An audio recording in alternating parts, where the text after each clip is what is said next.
Olá, boa noite. É a notícia entrevista hoje Vinícius Marques de Carvalho, o ministro da CGU, a Controladoria Geral da União. Vinícius, boa noite para você. Boa noite. Obrigado aí por nos dar essa entrevista. Prazer é meu. Segunda entrevista não é notícia. Entrevistei você quando você estava no CAD. Pois é. Né? Olha só, o tempo passou e vamos fazer uma bela entrevista hoje. Vamos começar explicando, Vinícius, o que é a CGU. Né? Ela tem uma imagem de ser a xerife do governo. Ela foi criada por medida provisória em 2001 no governo do Fernando Henrique Cardoso, mas aí vem uma lei em 2003, já no governo Lula, que dá mais força a ela. E houve, ao longo do tempo, alguns decretos, algumas modificações legislativas que foram moldando e dando mais poder à CGU. Explica para a gente, ela é mesmo a xerife do governo? Qual que é o trabalho que ela faz?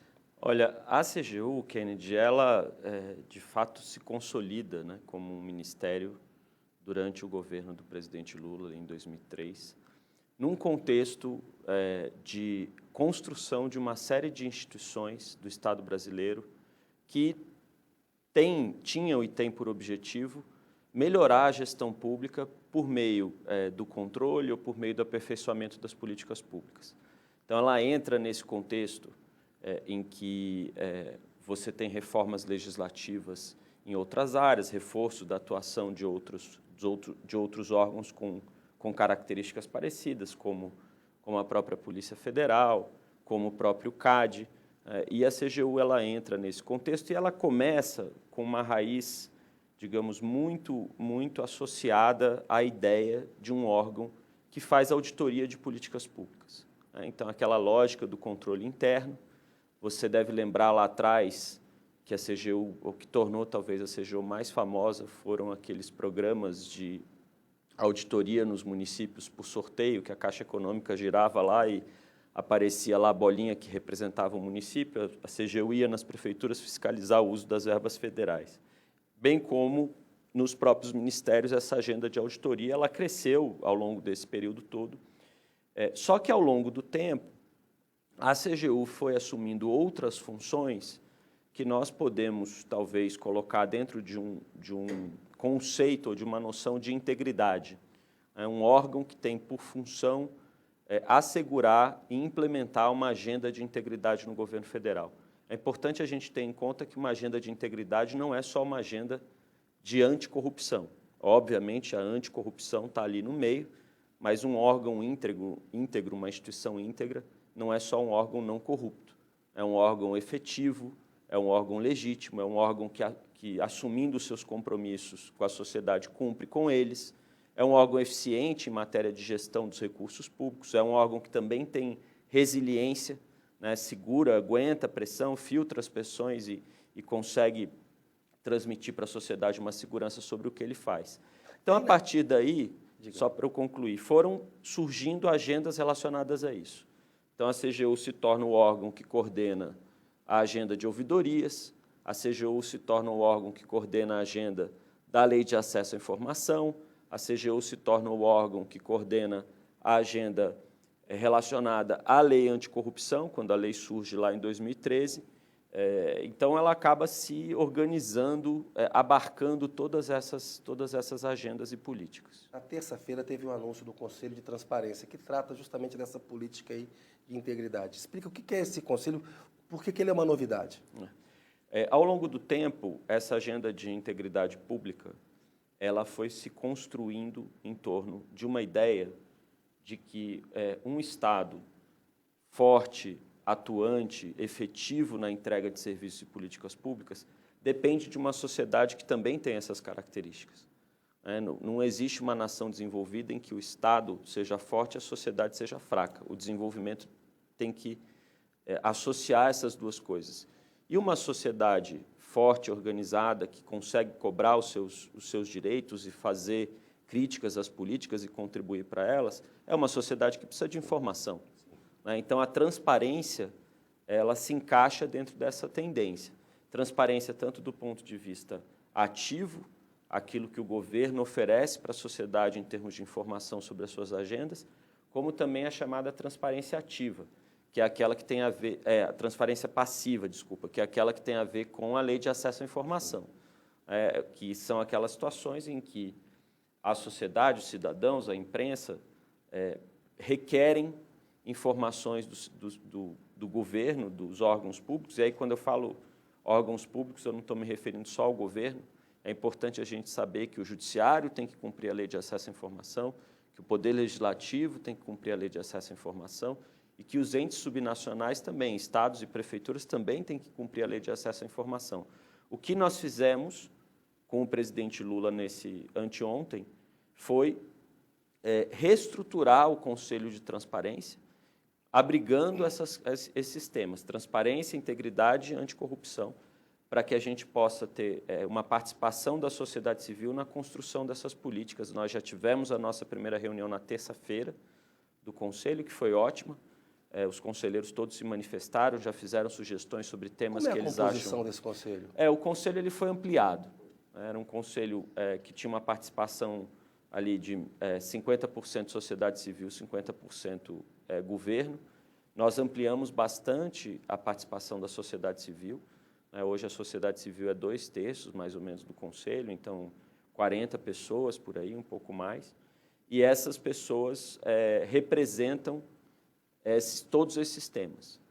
Tem gente que está ali que tem mais vinculação com o tema da luta contra a corrupção, tem gente que está ali que tem mais vinculação com o tema do acesso à informação, outros têm mais vinculação com o tema da integridade privada, que é a discussão sobre os programas de integridade das empresas para evitar que cometam ilícitos. E aqui é um tema importante, Kennedy, porque a integridade privada hoje, assim como a integridade pública, não é só você ter um programa de compliance que impeça a empresa de fazer algum ilícito em matéria de corrupção, mas também uma empresa íntegra é uma empresa que lida bem com os temas de sustentabilidade, tem uma agenda de governança interna bem feita, tem uma agenda de relacionamento com seus colaboradores também de respeito, de garantia de direitos e assim por diante. É isso que a gente está tentando construir. Ministro, quando você compara a legislação brasileira a respeito da CGU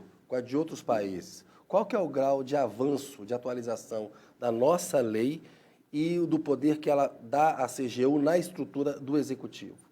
Olha, a CGU ela tem uma característica muito relevante. Você não acha em todos os países um ministério com essas características que eu mesmo, quando conheço pessoas de outros países e as pessoas perguntam, o que faz a CGU? E eu explico tudo isso. Nossa, mas isso tudo? Porque, por exemplo, se você pegar a França, eles têm uma autoridade de combate à corrupção, eles têm uma autoridade de transparência e integridade pública, que são duas autoridades separadas. E eles têm aquilo que eles chamam a Corte de Contas, que seria o nosso Tribunal de Contas aqui no Brasil, que faz esse controle externo. Mas, dentro do governo, as unidades de auditoria ficam espalhadas nos ministérios. Então, você tem vários modelos. O modelo da CGU é um modelo bem interessante, porque ele permite colocar dentro de um ministério só toda essa agenda de integridade. É uma legislação avançada que a gente tem. Não, sem dúvida nenhuma. E a CGU tem capacidades institucionais, isso é sempre importante mencionar. A CGU ela se constrói muito em torno de carreiras públicas organizadas, sedimentadas. A carreira da CGU, a carreira dos auditores, é uma carreira muito relevante, que as pessoas passam por um concurso público muito difícil, com técnicos muito capazes.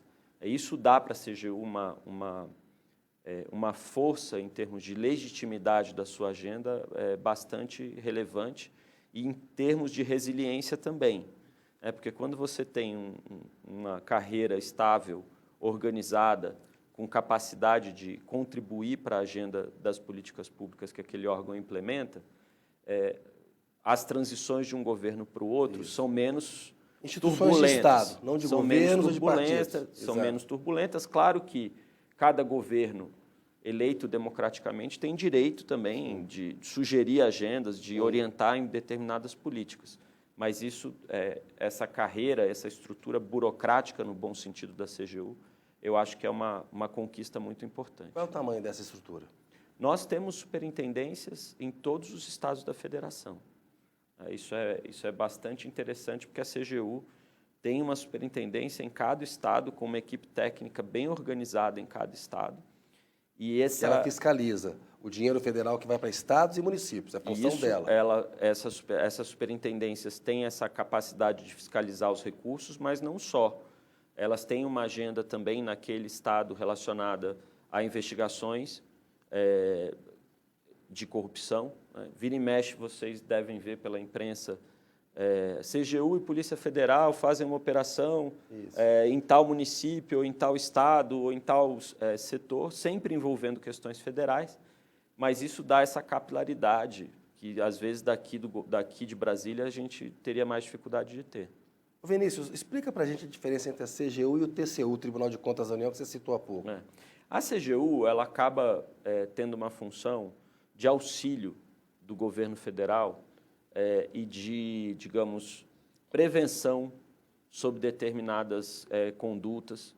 Então, essa agenda da Lei de Acesso à Informação, por exemplo, é uma agenda que o TCU não tem um poder óbvio que ele fiscaliza se os órgãos do governo federal estão aplicando corretamente a lei, pode fiscalizar, ele pode fiscalizar, inclusive, a própria CGU, mas a CGU tem essa função de estar estando dentro do Poder Executivo, dentro do governo federal, assumir um pouco mais esse caráter preventivo também e de orientação de políticas que o TCU vem tentando fazer ao longo do tempo, mas que essa é uma função, por exemplo, só para dar um exemplo, a CGU tem um auditor em cada ministério para fazer o controle interno, tem um ouvidor ou ouvidora, né, enfim, em cada ministério para fazer o controle interno, e isso acaba sendo... E um corregedor em cada ministério também para fazer a parte correcional de avaliação das condutas dos servidores, que isso é outra agenda também da CGU,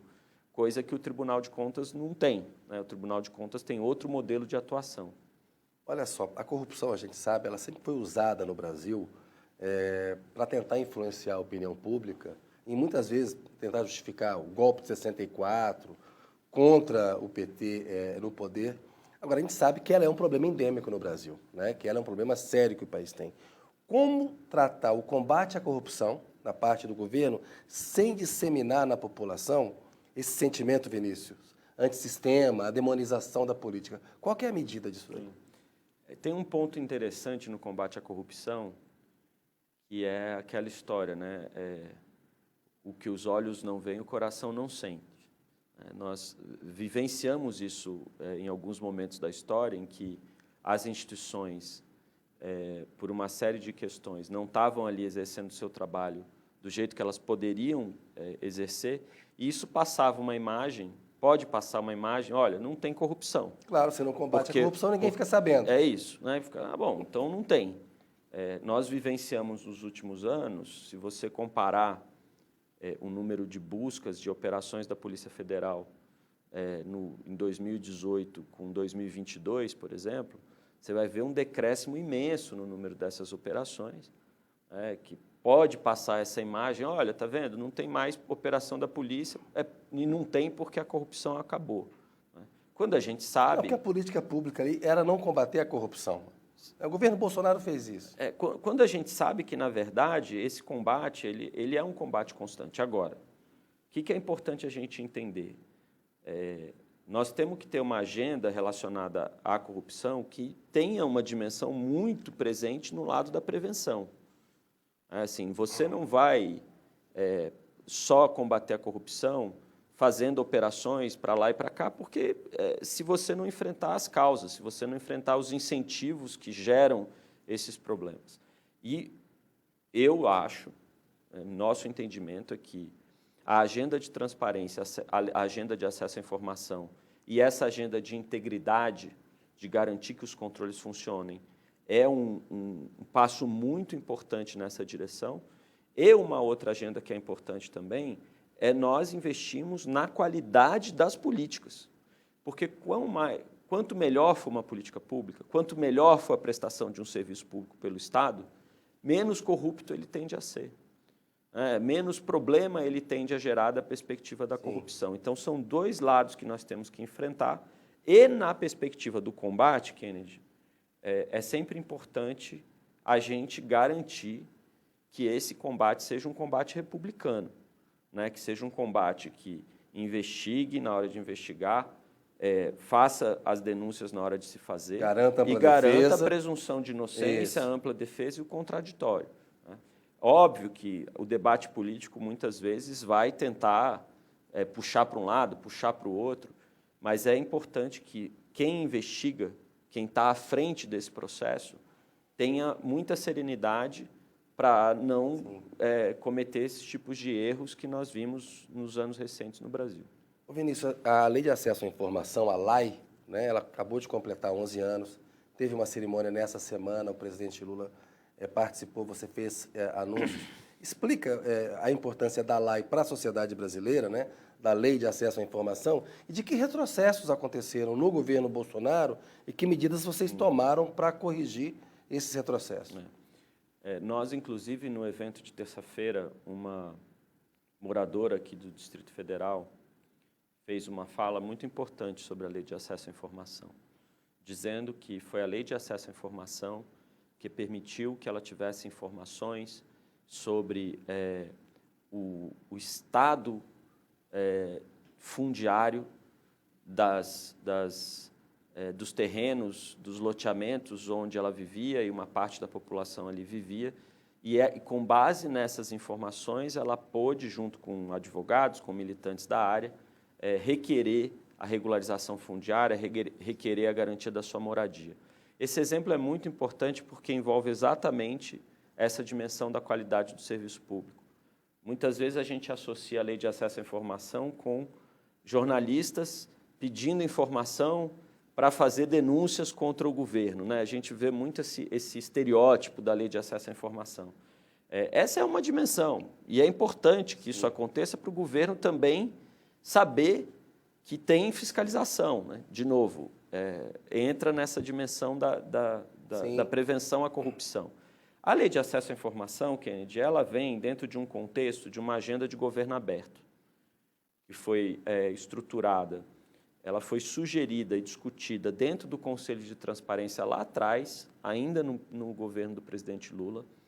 Ela foi aprovada no governo da presidente Dilma, primeiro o governo Lula, depois o governo Dilma, dentro desse contexto de uma formação de uma parceria por um governo aberto, né?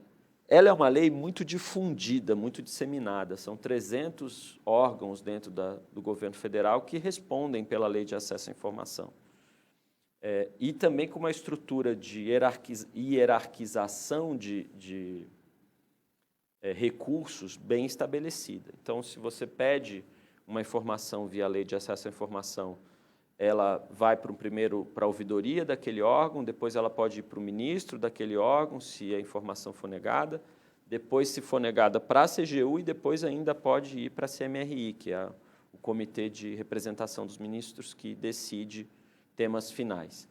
E ela também permite a classificação de documentos, como de acesso restrito, secreto ou ultrasecreto. O que é importante a gente entender? Nos últimos 4 anos, durante o governo do ex-presidente Bolsonaro, havia uma cultura, acho que isso já está identificado por todos, de que essa transparência não precisaria ser tão valorizada assim. Então, com base nisso, uma série de argumentos foram sendo manipulados e organizados para restringir mais o acesso. Isso foi um tema da campanha eleitoral, né? Todo mundo lembra disso. Falavam-se, né, nos decretos de sigilo e tal. Não queria divulgar a visita dos filhos ao Alvorada, cartão de vacinação. O processo administrativo que teria absolvido o ministro Pazuello, foi ministro da Saúde. Informações sobre as vacinas e sobre compras de cloroquina, informações sobre o uso de recursos públicos durante a campanha. Escondia essa informação, é isso? Toda a questão relativa, por exemplo, à atuação da PRF durante o segundo turno das eleições, tudo isso estava ali, digamos, sem a observação da sociedade brasileira. Né? Isso é muito cuidadoso. Isso. E estava ali sem a sociedade poder observar. Sem a sociedade poder escondido da sociedade. Enfim, mas você é ministro de Estado.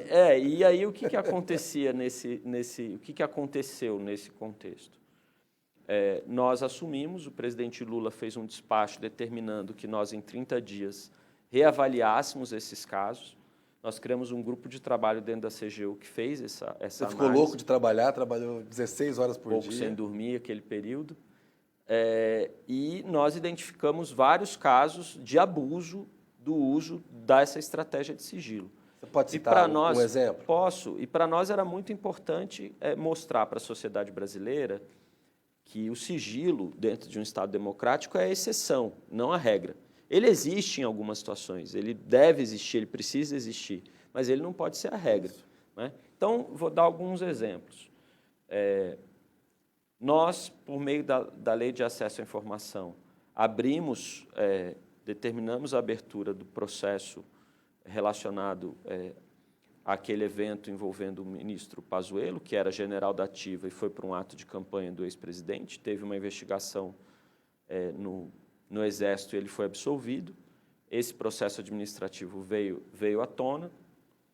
Mas nós pudemos identificar, eu acho que talvez assumindo aí organizando os casos dentro de determinados temas, que alguns sigilos foram colocados no sentido de não permitir que a sociedade brasileira, por exemplo, pudesse avaliar como as instituições do governo do Estado brasileiro estavam sendo usadas durante o período eleitoral. Então, eu acabei de mencionar o caso da PRF, o segundo turno das eleições da Polícia Rodoviária Federal. Fazendo operações em áreas com eleitores do Lula para dificultar o acesso à votação. Exatamente, mais de 2.000 pontos espalhados no Nordeste para fiscalizar transporte coletivo de população de baixa renda. Um número muito, muito, muito acima do que foi colocado em outras regiões do país. Nós, por meio da Lei de Acesso à Informação, pudemos saber o que aconteceu, por exemplo, com o uso do crédito consignado.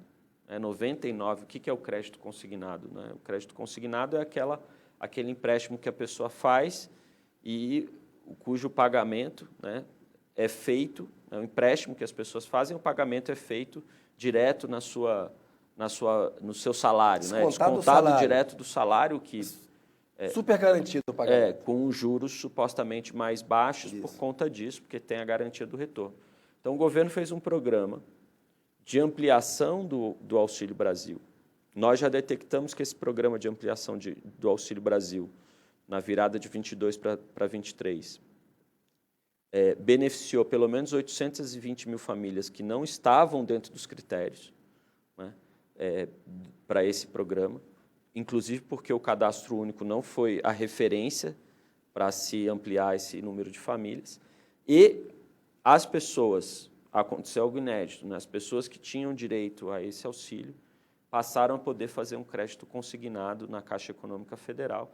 E no período entre o primeiro e o segundo turno da eleição, 99% dessa carteira de consignado da Caixa Econômica Federal foi usado para emprestar dinheiro para essas pessoas, né, que recebiam o auxílio. E isso é muito triste para a democracia brasileira, né? Você pensar que você teve esse uso da máquina pública desse modo. Além disso, nós tivemos também as questões relacionadas à própria pandemia, né? A perda de validade de vacinas, que nós pudemos detectar, a questão agora também sobre o uso, a fabricação de cloroquina. Temos também, já decidimos a abertura de relatórios da ABIN sobre o número de mortes, isso está para aparecer. Enfim, né, assim, um ponto que todo mundo hoje está discutindo, que é a questão da discussão sobre a vacina do ex-presidente da República. Onde eu queria entrar agora, porque tem uma investigação, que inclusive começou na CGI, até na CGU, na gestão passada, mas com vocês ganhou velocidade, porque o Bolsonaro diz o seguinte, ele nega que tenha se vacinado. Acontece que os registros apontam que ele teria recebido vacina. Houve fraude? Dá para dizer claramente que houve uma fraude? E no que a gente pode acreditar? Ou ele se vacinou e quis esconder da população, Vinícius? Olha, eu posso falar sobre os elementos, os indícios que nós temos até hoje. essa investigação, de fato, começou na CGU no dia 30 de dezembro do ano passado. Apagar das luzes. Isso, no último dia útil do governo no ano passado. E nós, a nossa corregedoria fez essa investigação, levantou todos os registros de vacina relativos ao ex-presidente, inclusive foi a CGU que detectou que determinados registros tinham sido apagados, foi a CGU que detectou quem que teria dado as vacinas, quem registrou as vacinas e tudo mais. E a CGU que detectou, inclusive, que o registro das vacinas foi feito muito tempo depois do momento em que ele teria sido vacinado, né? Isso tudo compôs um enredo, para além do fato de que se detectou também que o presidente da República não estava nesses locais de vacina, nesses municípios, no dia em que ele supostamente teria sido vacinado. Tudo isso compôs um enredo para, de fato, consolidar uma ideia de que o cartão teria sido fraudado, né? Então, Ou isso seja, foi levado à Polícia Federal. Ele não se vacinou, mas se frauda o cartão dizendo que ele se vacinou. Isso, houve isso. Isso foi para a Polícia Federal. A Polícia Federal já tinha suas investigações relacionadas ao inquérito presidido pelo ministro Alexandre de Moraes. Ela juntou essas pontas, né, e inclusive todo esse lado envolvendo, por exemplo, a participação ou a possível participação do ajudante de ordens do ex-presidente, veio das investigações que a polícia tinha. Isso entrou, digamos assim, se encontrou com as investigações que a CGU fez e entregou para a polícia, e isso gerou aquela operação. Ainda há uma parte sendo investigada sobre São Paulo, sobre a vacina que ele teria tomado em São Paulo. A Polícia Federal e a CGU estão buscando mais informações sobre essa parte específica. A Rede TV apresentou um pedido com base na Lei de Acesso à Informação sobre esse cartão do Bolsonaro. Aí teve um recurso dizendo que o Ministério estava investigando ainda se tinha tido fraude ou não. E assim que fosse identificado o resultado da investigação, a CGU se posicionaria. Já foi identificada a fraude nessa parte de São Paulo? E quando que a CGU vai tornar esse cartão de vacinação público? Em São Paulo, o que já foi identificado é que, de fato, o presidente não estava em São Paulo no dia em que a vacinação teria sido feita. Também já foi identificado que essa vacinação foi feita, que o registro dessa vacina foi feito mais de um ano depois do dia em que ele teria sido vacinado. Postamente lá. No dia que... Também já se identificou que ele nunca esteve, isso ele mesmo diz, né, mas foi investigado, que ele nunca esteve naquele posto de saúde. A pessoa que aparece lá como tendo dado a vacina nele, disse que não deu a vacina. Então, tudo, digamos, converge para a hipótese de que, de fato, ele não tomou aquela vacina, né? E de que houve uma fraude no cartão, isso. então. Agora, quem fraudou em São Paulo, é isso que está sendo investigado. Vamos ver se é possível chegar nessa autoria. Vinícius, vamos continuar nesse assunto do tenente-coronel Mauro Cid. Vinícius, a gente viu, tem uma investigação da Polícia Federal, mas a gente sabe que esse assunto também passa pela CGU, como você estava explicando. É protocolar, é correto o uso do cartão corporativo ou de um ajudante de ordens que paga despesas pessoais da então primeira-dama, de parentes da primeira-dama, que orienta, olha, não manda esse boleto assim, quando só avisa que a gente manda o dinheiro, ele pode sacar dinheiro do cartão corporativo para esse tipo de gasto?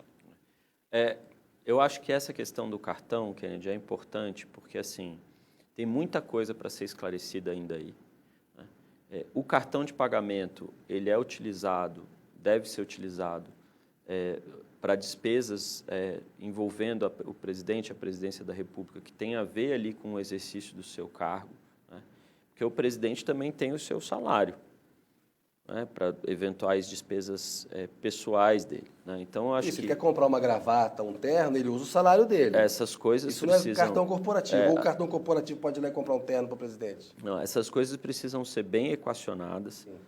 O TCU já fez, tem um acórdão já requerendo uma apuração mais profunda sobre o uso dos cartões. Existe coisa que talvez precise de uma melhor regulamentação e tal, existe. Agora, de fato, se confirmada essa profusão de uso do cartão ou de saque em dinheiro para pagar despesas que passam por uma conta corrente de um terceiro, inclusive, né, amiga, não sei o quê e tal, que parece que está se confirmando. Se essas coisas se confirmarem, o resultado vamos aguardar o resultado das investigações, de fato, ali você tem ali uma mistura, digamos assim, de espaço público, né, dinheiro público e privado. Patrimonialismo. Agora Vinícius, precisamos esperar o Se resultado. confirmar, tem crime. Sim, tem ilícitos ali, talvez até crimes mesmo. Mas a gente precisa aguardar as investigações. Tenta explicar melhor, por exemplo, as motociatas do Bolsonaro. Ele podia usar o cartão corporativo para ir numa padaria e comprar, sei lá, lanches para 500 pessoas que estivessem na motociata com ele? No meu entendimento, não. Isso é um mau uso do cartão. Eram atos políticos, inclusive já olhando para uma dimensão de campanha eleitoral. Né? Não eram pessoas que faziam parte da sua estrutura de segurança, da sua estrutura de apoio administrativo ou algo do tipo. E também, assim, fazer uma carreata, uma motociata, uma passeata e usar o recurso do governo federal para pagar lanche para todas as pessoas que participaram de um determinado evento, como esse, não faz nenhum sentido. É um uso da máquina, né, em benefício de uma candidatura, ou seja, a lei veda isso, claramente. Sim, veda. E essas questões vão compondo, né, enfim, esse enredo que eu mencionei para você, eu esqueci de mencionar essa questão da motociata, mas dessa apropriação, né, dessa agenda de uso das instituições do Estado para, eventualmente, benefícios pessoais e coisas desse tipo.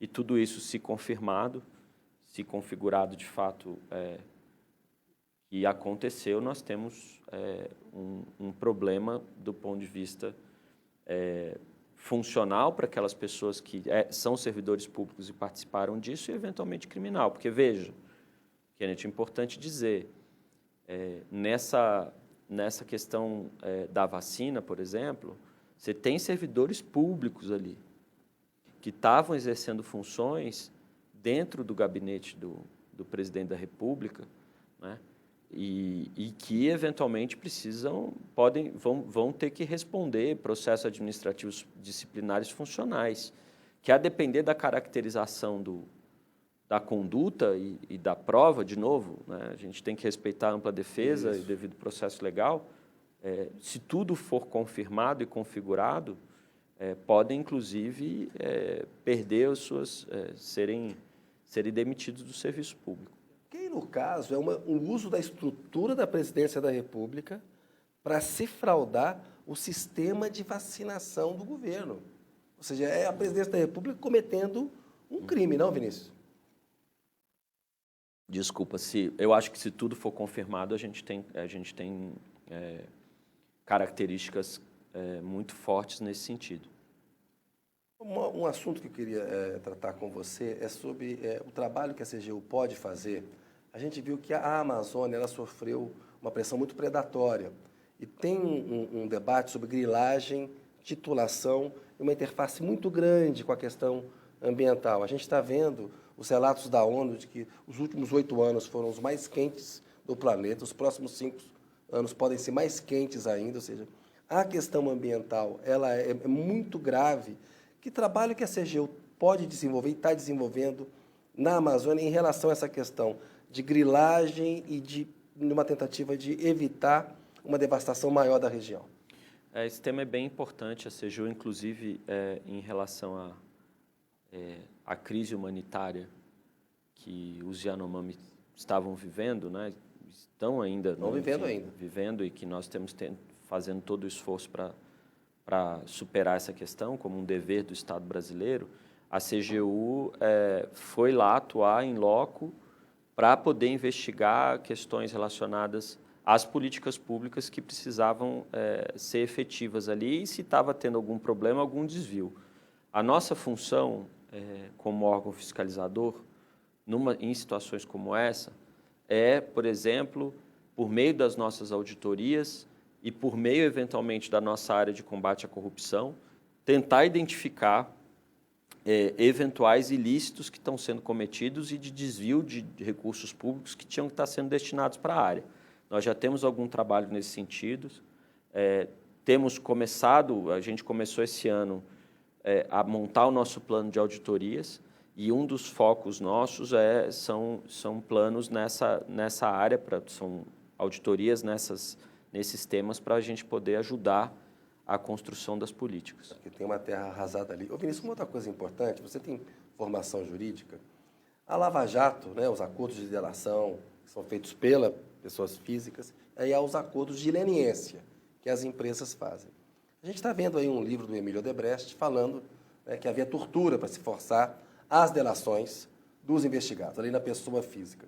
Queria que você fizesse uma avaliação se a gente precisa, de alguma forma, mudar essa lei que trata das delações e também no que se refere à questão da leniência. Porque você tem experiência com isso, da época do CAD, você está na CGU. Queria a sua visão sobre esses dois pontos.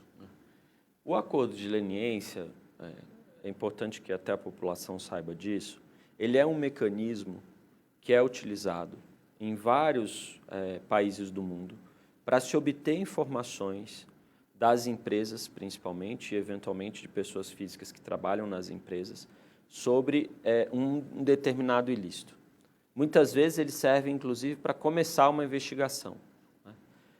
Dado essa característica do acordo de leniência, que, mal comparando, seria uma espécie de delação premiada das empresas, é importante que eles sejam muito robustos. O acordo de leniência não pode ser só um relato, que alguém chega lá e conta uma história e, com base nisso, você sai fazendo condução coercitiva, Acordo de leniência tem que ter um histórico da conduta bem fundamentado, tem que ter documentos, tem que ter indícios fortes para você começar uma investigação e eventualmente, desencadear uma operação. Esses acordos de leniência, eles surgem em matéria de anticorrupção na lei anticorrupção que tem como que é aplicada pela CGU. O que aconteceu foi que o Ministério Público Federal decidiu que também tinha competência para aplicar essa lei, foi fazendo esses acordos de leniência as metodologias de cálculo dos valores, as metodologias de análise das contribuições sobre os acordos de leniência do ponto de vista digamos, do histórico da conduta e coisas desse tipo, não tinham ainda uma estrutura montada. Você não tinha um guia de dosimetria, você não tinha um guia de colaboração, você não tinha nada disso. E um órgão que não estava explicitamente previsto na lei como responsável por fazer o acordo de leniência foi fazer. Agora, acho que a gente está no momento, Kennedy, de analisar esse balanço, são 10 anos da lei, né, 2013, 10 anos da lei, fazer um balanço, é impossível fazer esse balanço dissociado do histórico da Lava Jato e repactuar uma agenda de colaboração com o Ministério Público, com o Tribunal de Contas e com a AGU. A gente está no meio dessa conversa agora. Então, você entende que é preciso rever e modificar a parte que se trata da leniência. Isso está claro para você? Eu acho que é preciso rever a forma como a gente faz esses acordos em colaboração com outros órgãos. Tá. Porque se a gente quer que esse instituto funcione, Kennedy, a gente pode discutir se a gente quer ou não, mas se a gente quer que esse instituto funcione da maneira adequada, ele está previsto na lei, a gente precisa ter órgãos que trabalhem para garantir segurança jurídica, senão ele não vai funcionar. Ou seja, não pode ser uma coisa que fique só com o Ministério Público, tem que levar em conta a CGU, TCU, tem que organizar melhor isso daí. Isso. E a questão da delação, no seu entender? Eu acho que assim, as delações, elas não podem servir como um elemento de prova principal para punir ninguém. Eu acho que elas são sempre o começo de um processo que tem que se configurar com outros elementos.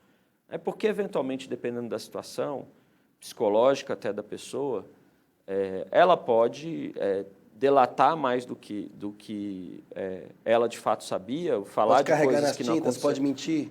Adjetivar, né? Delação é para descrever fatos, né? E a gente tem estudos, inclusive, fora do país, que falam desse incentivo a mais, né, para a delação, que ele pode ser um problema. Então, a gente precisa tomar muito cuidado com ele.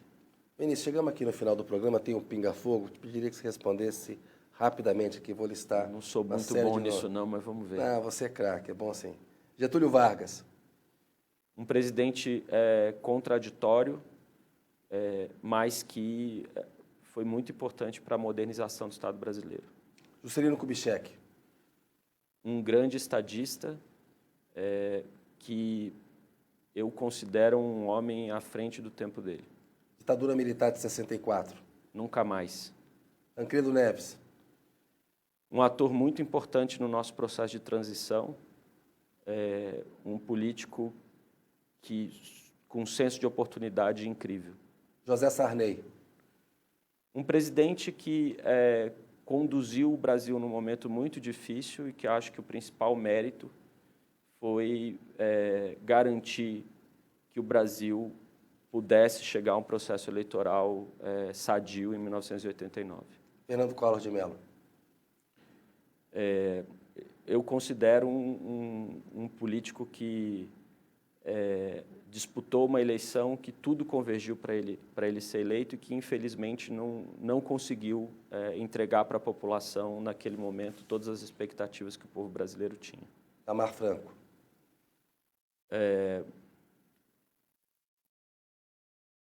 Um homem que eu acho que fez uma grande contribuição para o país, num momento muito decisivo, e que precisa ser relembrado assim.